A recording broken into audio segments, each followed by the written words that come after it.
Hello friends, welcome to the channel. कहानी होनी बड़ी बलवान। ये राजा विक्रमादित्य के समय की बात है। एक गांव में एक ब्राह्मण और ब्राह्मणी साथ रहते थे। वे बहुत ही निर्धन थे। उनकी एक लड़की थी जो विवाह के योग्य थी। एक दिन ब्राह्मणी ने ब्राह्मण से कहा कि वह राजा विक्रमादित्य के पास जाए और कुछ मांग लाए। ब्राह्मणी ने सुन रखा था कि राजा विक्रमादित्य बड़े दानी और परमात्मा है। ब्राह्मणी ने कुछ रोटियां रास्ते के लिए बांध दी, उसे विदा कर दिया। ब्राह्मण राजधानी में पहुंच गया।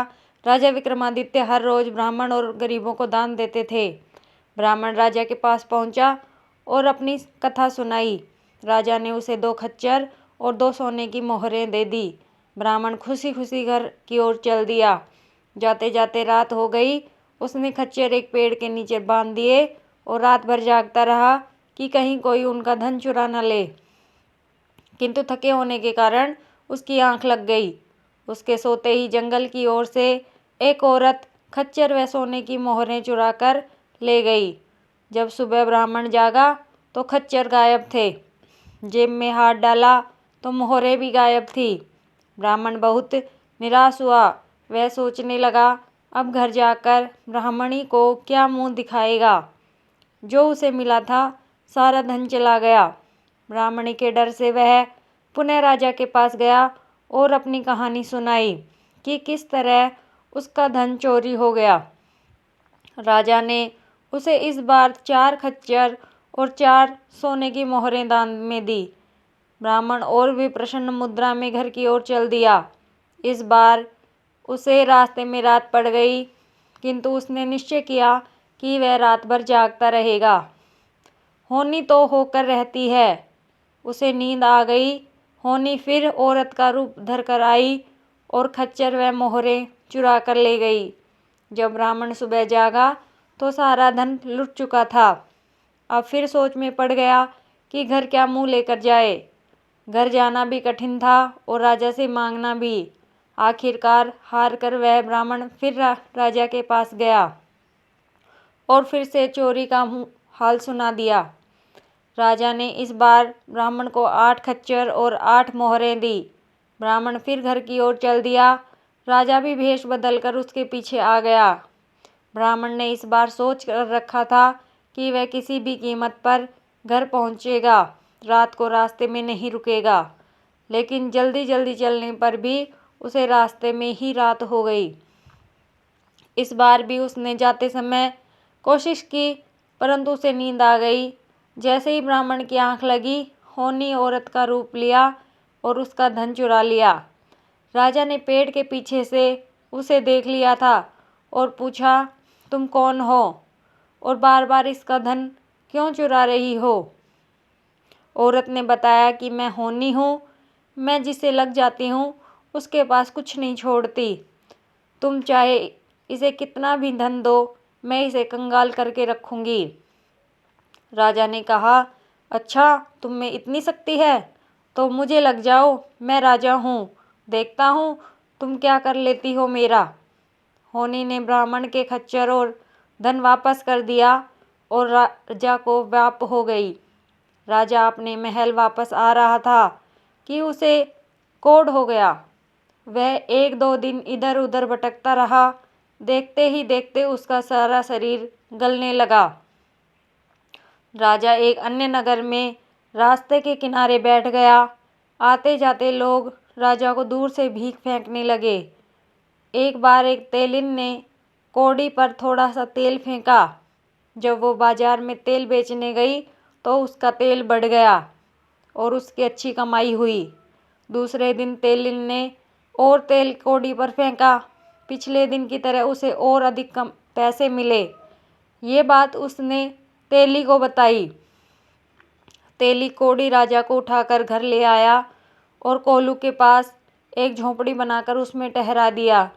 जब कोहलू में तेल निकलने का समय होता तो वे राजा विक्रमादित्य को लाकर कोहलू के पास बिठा देते और उम्मीद से ज़्यादा तेल निकलता। तेली के पास तेल ही तेल हो गया। इन्हीं दिनों उस राज्य की राजकुमारी पद्मावती का स्वयंवर होने वाला था। राजकुमारी ने एक बार राजा विक्रमादित्य को देखा था। तब से ही उसने निर्णय कर लिया था कि इसी राजा से विवाह करेगी। स्वयंवर में दूर दूर से राजकुमार आए थे। प्रथम दिन राजकुमारी वरमाला लेकर स्वयंवर में आई, परंतु किसी के भी गले में वरमाला नहीं पहनाई और जाकर अपने पिता को कहने लगी, पिताजी, इस स्वयंवर में अभी भी कुछ राजा नहीं आए हैं, कृपया उन्हें भी बुला लीजिए। दूसरे दिन भी राजकुमारी ने पूरी सभा का चक्कर लगाया, परंतु राजा विक्रमादित्य को ना देखकर अपने पिता से सभी को बुलाने को कहा। अब राजा ने सिपाहियों को आदेश दिया कि कोई भूला भटका, लूला लंगड़ा कोई भी व्यक्ति हो, उसे यहाँ लाया जाए।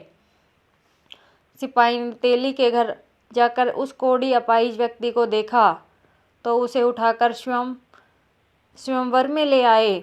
राजकुमारी सभा में आई, सभा का चक्कर लगाया और अंत में राजकुमारी ने उस कोढ़ी व्यक्ति को एक कोने में बैठा हुआ देखा, जिसके हाथ पैर गले हुए थे, परंतु उसके सिर के ऊपर बादल का एक छोटा सा टुकड़ा छाया कर रहा था। राजकुमारी ने उस कोढ़ी के गले में वरमाला डाल दी। सभी हैरान हो गए। राजकुमारी के पिता ने विरोध किया, लेकिन राजकुमारी के आग्रह पर उनकी शादी कोढ़ी के साथ कर दी और उन्हें रहने के लिए अलग से महल बनवा दिया। राजकुमारी ने कोढ़ी की बहुत सेवा की, क्योंकि उसे मालूम था कि यह राजा विक्रमादित्य ही है, जो किसी श्राप के कारण इस प्रकार हो गए हैं। लोगों में भी यह खबर फैल गई और वे राजा के पास आने जाने लगे। राजमहल में धूमधाम से राजा का सत्कार होने लगा। एक दिन वो अज्ञात औरत होनी, कर्म, धर्म और भाग्य आपस में लड़ते झगड़ते राजा के पास आ पहुँचे। चारों ने राजा से फैसला करने के लिए कहा कि हम चारों में से कौन बड़ा है। कर्म बोला, मैं बड़ा हूँ। धर्म बोला, मैं बड़ा हूँ। भाग्य ने कहा, मैं बड़ा हूँ। और होनी ने कहा, मैं बड़ी हूँ। राजा ने उन चारों से कहा, ना धर्म बड़ा है, ना कर्म और ना ही भाग्य है। बड़ी है तो केवल होनी है, क्योंकि मैंने कर्म भी किया और मैंने धर्म भी किया और उसी के साथ मैं भाग्य को भी मानने वाला हूँ। किंतु जब मुझे होनी ने आकर घेरा तो तुम में से किसी ने भी मेरी रक्षा नहीं की, इसीलिए तुम नहीं बड़े हो सकते। मैं होनी से बहुत प्रभावित हूँ, इसके आगे मेरा कोई जोर नहीं चला, मैं इसे ही बड़ा मानता हूँ। ऐसा कहकर राजा ने उसे प्रणाम किया। राजा विक्रमादित्य की बात सुनकर होनी ने उन्हें श्राप से मुक्त कर दिया।